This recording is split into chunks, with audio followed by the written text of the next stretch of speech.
comment ça va today? Bienvenue dans ce nouvel épisode du podcast. Aujourd'hui, on va parler d'un sujet qui nous touche tous à un moment ou à un autre, la culpabilité. En médecine et dans les études en général, la culpabilité est omniprésente. Quoi qu'on fasse, on culpabilise. Culpabilité de ne pas assez travailler, de ne pas avoir de bonnes notes, de redoubler, de ne pas suivre son emploi du temps à la lettre, culpabilité de prendre des vacances, de profiter d'un week-end. Bref, on culpabilise tout le temps et pour tout. Alors aujourd'hui, on va essayer de décortiquer ce sentiment, peut-être même de changer de point de vue, ou simplement de mieux comprendre comment il fonctionne. Parce que, je vous le dis tout de suite, je suis persuadée que la culpabilité, comme le stress, n'est pas forcément notre ennemi. Oui, je pense qu'on a besoin de culpabiliser parfois, c'est naturel. Mais c'est l'excès qui est problématique. C'est quand la culpabilité devient trop présente, trop envahissante, qu'elle nous déséquilibre. Et c'est là qu'il faut s'en occuper, pour retrouver un peu de paix intérieure. Mais d'abord, posons les bases. Qu'est-ce que la culpabilité? Selon le Larousse, c'est le sentiment de faute ressenti par un sujet, que cette faute soit réelle ou imaginaire. Et c'est là que ça devient intéressant. En quoi, franchement, prendre du temps pour soi, s'écouter, se reposer, c'est une faute? En quoi vivre, tout simplement, serait une erreur? À mon sens, la vraie faute serait justement de ne pas s'écouter, de passer à côté de sa vie en voulant être parfait ou productif tout le temps. Dans cet épisode, je vais donc essayer de vous aider à comprendre ce sentiment, à trouver l'équilibre. Parce que oui, on le culpabilise tous, que ce soit dans les études, avec la nourriture, l'argent, les relations, mais ce sentiment ne vient pas toujours au bon moment, ni pour les bonnes raisons, et il faut apprendre à faire le tri. Comprendre quand la culpabilité est utile et quand elle ne l'est pas. Cet épisode sera un peu plus travaillé que d'habitude étant donné que j'ai fait quelques recherches et que j'ai écrit un petit script, car je voulais vraiment faire les choses bien pour vous. Alors, c'est parti!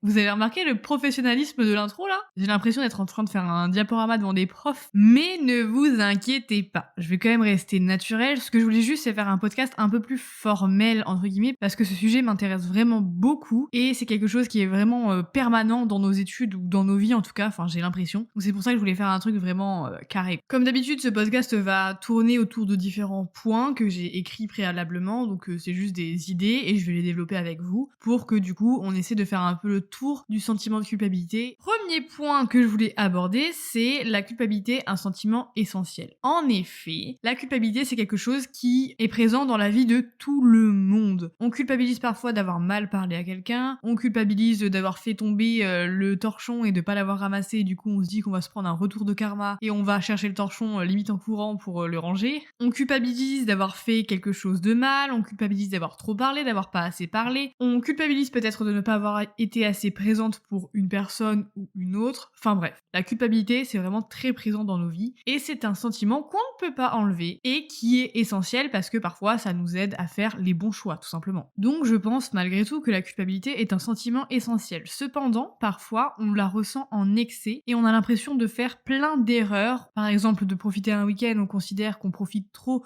donc on considère que c'est une faute, on considère que prendre un goûter c'est une faute, on considère plein de choses parce que quand on culpabilise, on considère avoir fauté dans notre tête. Et c'est là le problème. Je pense qu'il faut qu'on redéfinisse dans notre tête la notion de faute. On grandit tous avec une idée assez rigide de ce qu'est une faute. Dès l'école, on nous apprend qu'une faute, c'est une erreur, quelque chose de mal qu'on a fait, que ce soit une faute d'orthographe, une faute de comportement ou un mauvais choix par exemple avec ses amis ou je sais pas. Et très vite, on associe le fait de se tromper à quelque chose de grave. Mais nos parents quand on était petits, moi je sais que si je faisais tomber par exemple la bouteille de lait par terre, c'était dramatique. Si je cassais un verre, c'était dramatique et tout ça. Parce que dès que je faisais une erreur, c'était quelque chose de très grave. Entre guillemets, bien entendu. Et on l'associe à un fait qui mérite une punition, une honte, une remise en question. Mais est-ce que c'est vraiment ça, une faute? Est-ce que se reposer, prendre soin de soi, ralentir, c'est mal? Ce que je veux proposer ici, c'est de repenser un peu la faute, non pas comme un échec, mais un peu comme un signal. Un message qui nous dirait là, il y a peut-être un décalage entre ce que tu fais et ce dont tu as besoin. Et puis en plus, ce qu'on considère comme une faute, c'est très subjectif. Dans certaines familles, dans certaines cultures, travailler trop peu est une faute. Dans d'autres, travailler trop l'est aussi. Donc finalement, c'est quoi une vraie faute, entre guillemets? Est-ce que ce ne serait pas quelque chose qu'on n'a pas encore appris à comprendre ou à accepter? Enfin, par exemple, ne pas réviser pendant une journée entière. ce n'est peut-être pas une faute finalement, même si moi dans ma tête je me dis que c'est une faute, que j'ai pas assez travaillé, que les autres ont plus travaillé que moi, que je suis en retard et nanani et nanana. En fait, c'est peut-être juste une nécessité, un besoin que notre corps et notre tête expriment finalement. Et si on l'écoute, on revient peut-être plus fort ensuite, je sais pas. C'est une hypothèse. Et je me dis que si on le vit comme une faute, on va juste culpabiliser, se dévaloriser et s'épuiser encore plus comme un chemin qui n'en finit jamais, quoi. Du coup, ce que je vous propose, c'est de reformuler notre rapport à la faute, de se dire que ce n'est pas forcément faire mal ou échouer, mais peut-être faire différemment de ce qu'on avait prévu et que c'est grave ok, quoi. Encore une fois, moi je pense pas que la culpabilité soit un mauvais sentiment. C'est quand elle est dans l'excès que là, elle devient problématique. Du coup, nouveau point, quand la culpabilité devient excès. On l'a vu, un peu de culpabilité, parfois, ça peut avoir du sens. Ça peut nous aider à nous recentrer, à rester alignés avec nos valeurs, à ne pas faire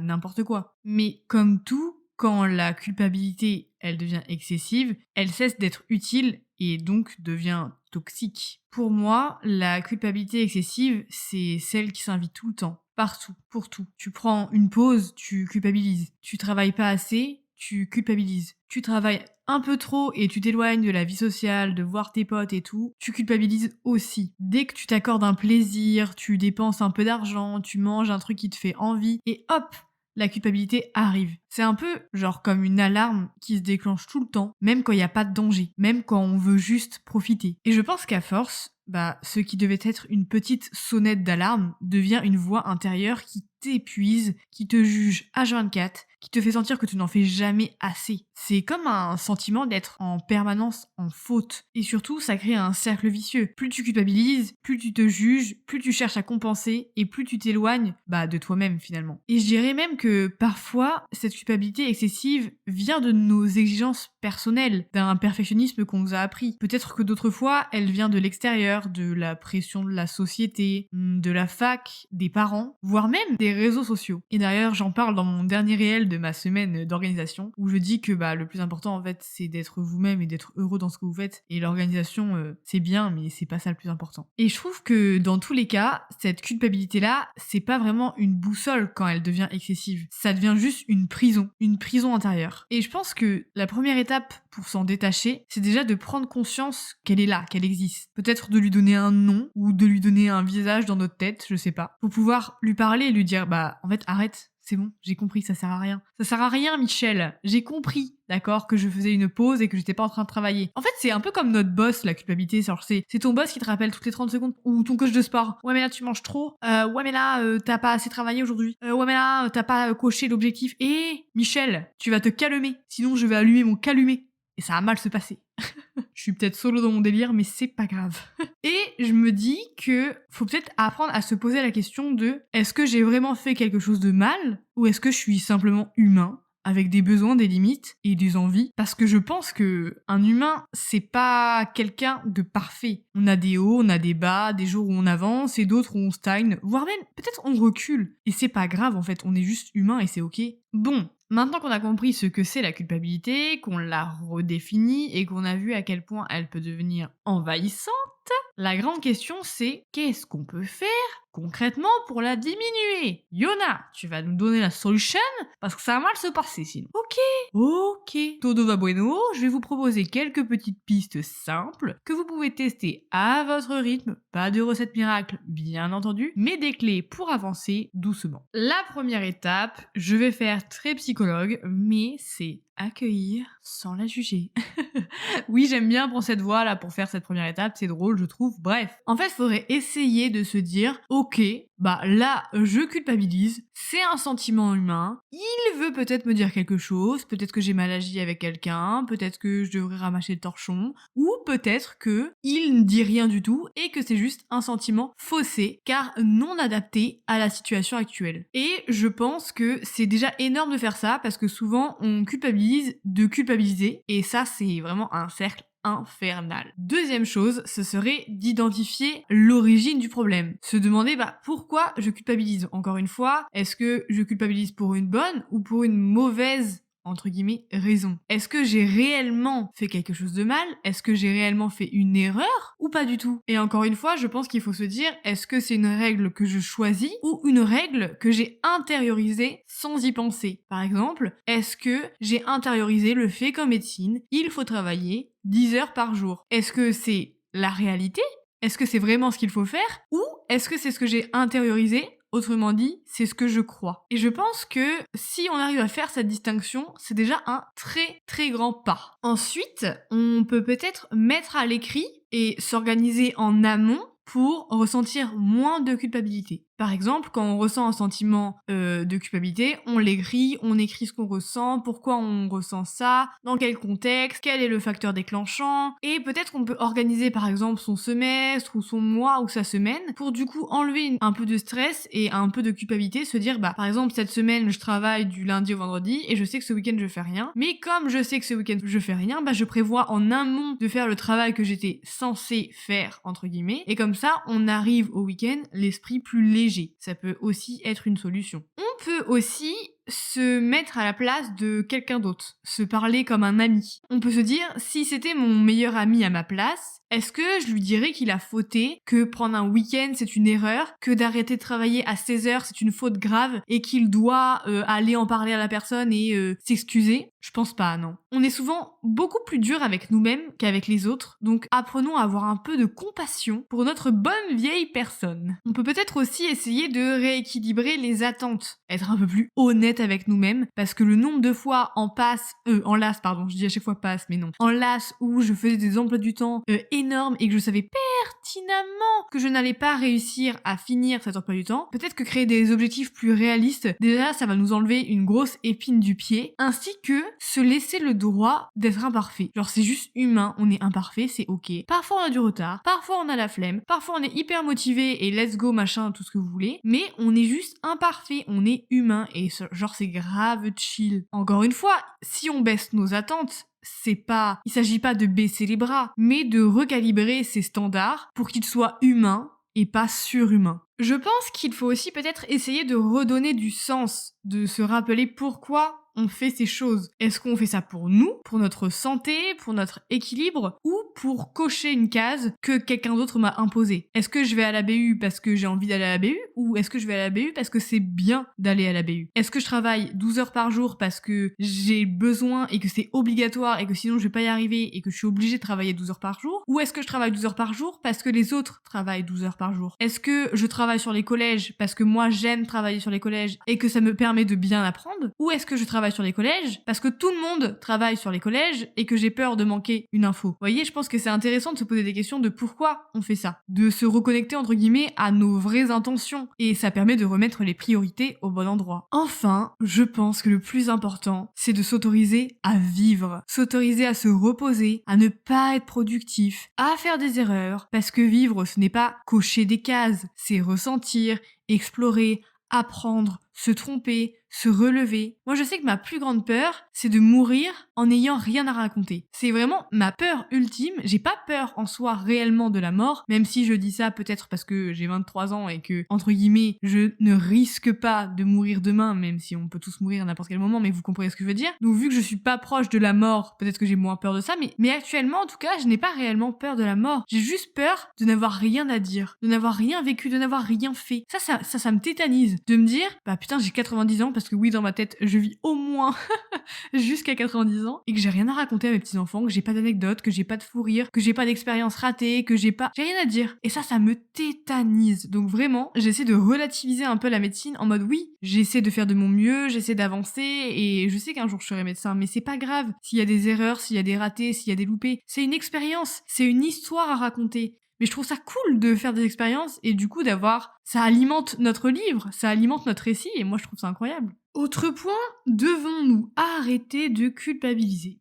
Alors, est-ce qu'on doit vraiment arrêter de culpabiliser? Est-ce que la culpabilité est un truc à éliminer, à supprimer de nos vies? Moi, personnellement, je pense que non, pas complètement. Pour moi, la culpabilité, c'est une émotion naturelle, qui a une vraie fonction. C'est elle qui nous permet de rester connectés à nos valeurs, de nous remettre en question, de réparer nos erreurs quand on en fait. Elle joue un rôle dans notre vie en société. Elle nous rappelle qu'on a un impact sur les autres, qu'on est responsable. Donc non, je pense pas que le but, c'est de plus jamais culpabiliser, parce que sinon, bon, on est peine perdue là. Et je pense que si on ne culpabilise plus du tout, je pense qu'on est des tueurs en série.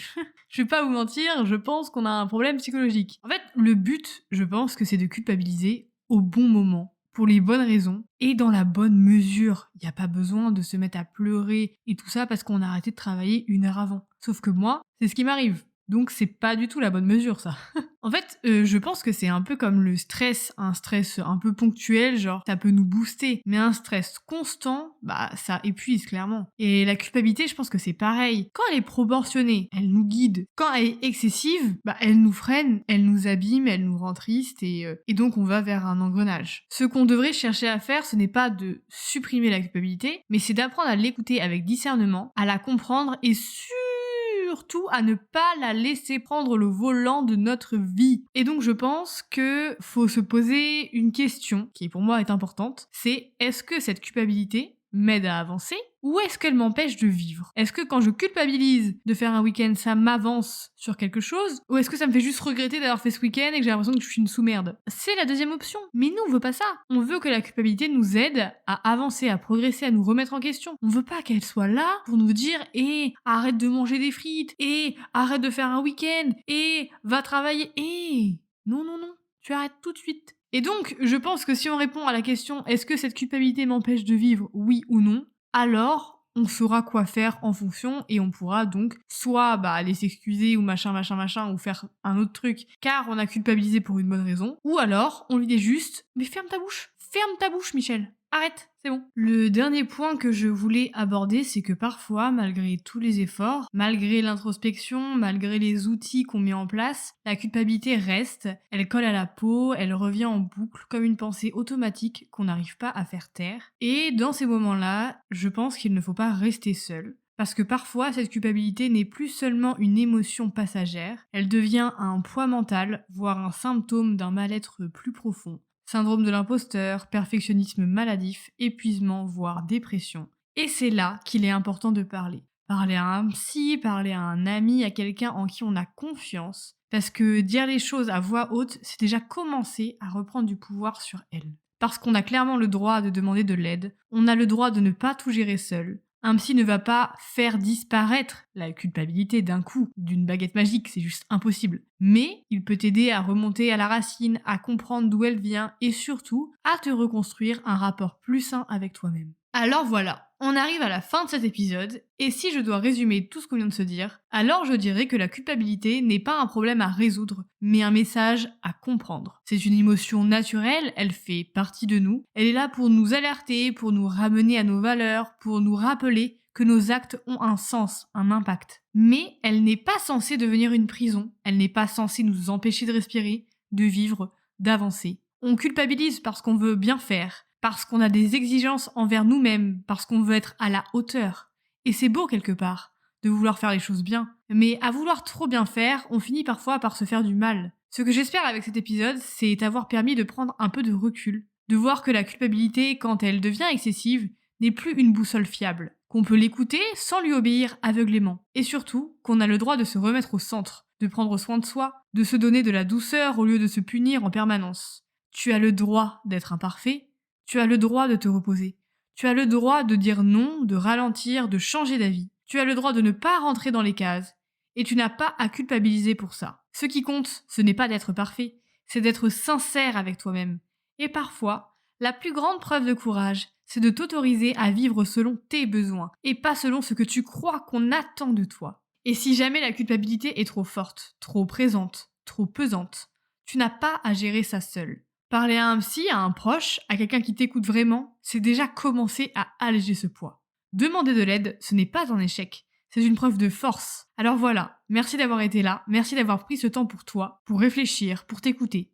Ah les gars, cet épisode fut intense. Comme vous avez vu, j'étais vraiment très concentrée peut-être, parce que je voulais vraiment faire un truc carré, parce que je pense que c'est un sujet qui touche beaucoup de personnes et que c'est important d'avoir les bons mots. Et souvent, je n'ai pas les bons mots, j'ai un manque de vocabulaire, je trouve. Et donc c'est pour ça que j'ai essayé de faire quelque chose d'un peu plus carré aujourd'hui. J'espère de tout mon cœur que cet épisode vous a apporté un peu de clarté, ou au moins une sensation, celle de ne pas être seul. On se retrouve dimanche prochain dans un prochain épisode. En attendant, sois doux avec toi et n'oublie pas, tu fais de ton mieux et c'est déjà énorme. Je vous dis à dimanche prochain, portez-vous bien. Ciao!